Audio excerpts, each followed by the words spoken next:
Flat Tires, Fiery Volcanoes, and a List of Ridiculous Demands by Lynn and Dave. Dave says, continue the comedy science fiction folk novel for Chapter 17.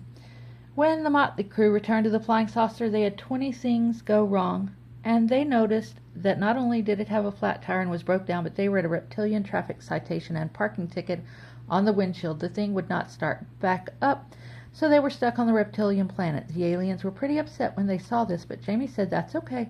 We got some tools. We're going to work on it and fix it and get it. We're going again.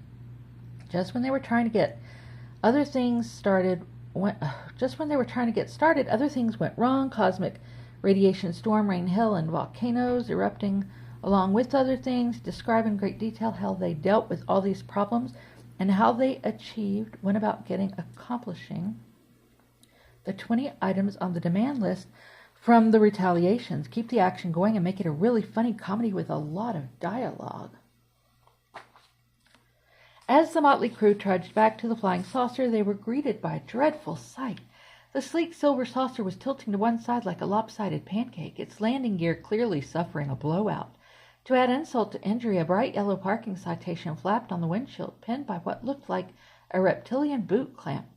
A red violation hologram pulsed obnoxiously over the hatch. Are you kidding me? One of the aliens exclaimed, his antenna twitching with indignation. A parking ticket? We're in the middle of a swamp disco planet.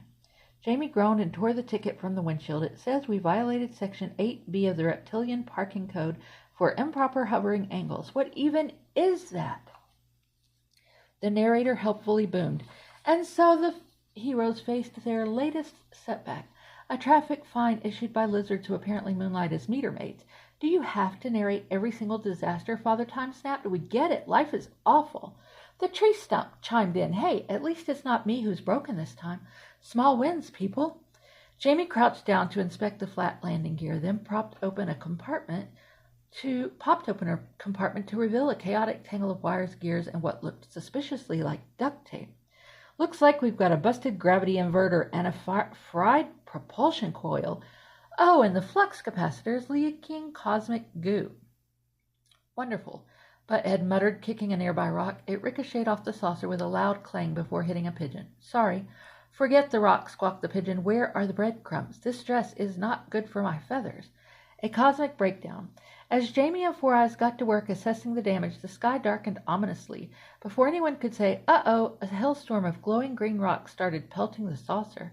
Is this normal? Cassandra shouted, ducking as a particularly large chunk of glowing hail smashed into the saucer's antenna.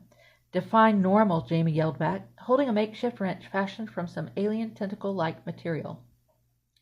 Just as they managed to stabilize one landing gear, a nearby volcano erupted, spewing molten lava and a glorious fountain of doom. The group scattered, some ducking under the saucer, while others climbed onto the tree stump for higher ground. The narrator, refusing to be silenced, announced, the crew's valiant effort to fix their ship was met with a barrage of apocalyptic challenges, as if the universe itself wanted them to fail. I swear if you don't stop narrating, Father Time began, shaking his cane at the sky. Meanwhile, the architect popped up on the saucer's main monitor. Ah, I see you're experiencing reptilian planet hospitality. Excellent. By the way, did I mention you're standing on a cosmic fault line? The tectonic instability could add complications. Jamie threw down his wrench. Oh, for crying out loud, could you have mentioned that a little earlier? The 20 demands. Progress. Sort of. While Jamie and Four Eyes attempted to fix the saucer amidst the chaos, the rest of the crew brainstormed how to tackle the Reptilian Council's absurd list of demands. 1. The disco ball moon. The aliens jury-rigged a reflective satellite dish into orbit using a spare antenna. It's not pretty, but it's shiny, Butthead said proudly. 2. Crumbs for the pigeons. Cassandra conjured bread from thin air. Unfortunately, the bread was sentient and screamed when eaten, prompting the pigeons to demand crackers instead. 3. Endless margarita fountain. The tree stump reluctantly volunteered to act as a spigot. I better get a foot rub for this, it grumbled. 4. Goat President resignation. The Goat President gave a stirring speech about leadership, then resigned in exchange for a hammock. 5. Sheep leadership promotion. The sheep president, formerly the Sun, bleated enthusiastically and immediately appointed himself the Minister of Snacks. Butthead's pants. Number 6. Butthead agreed to loan his pants temporarily in exchange for a reptilian robe. At least it's breezy, he muttered. 7. Karaoke machine. Father Time found an ancient phonograph in the saucer storage and modified it to play alien pop hits. The lizards were unimpressed but reluctantly approved. 8. Luxury hammocks. The fountain produced water-themed hammocks made of shimmering liquid strands. Don't ask how I did it, it said mysteriously. 9. Jamie's Manual of Infinite Loops. Jamie photocopied the important pages and handed over the original. They probably won't notice, he whispered. 10. Fourth Eye's fourth eyeball. Four Eyes insisted on keeping his precious eye, but offered a hologram of it instead.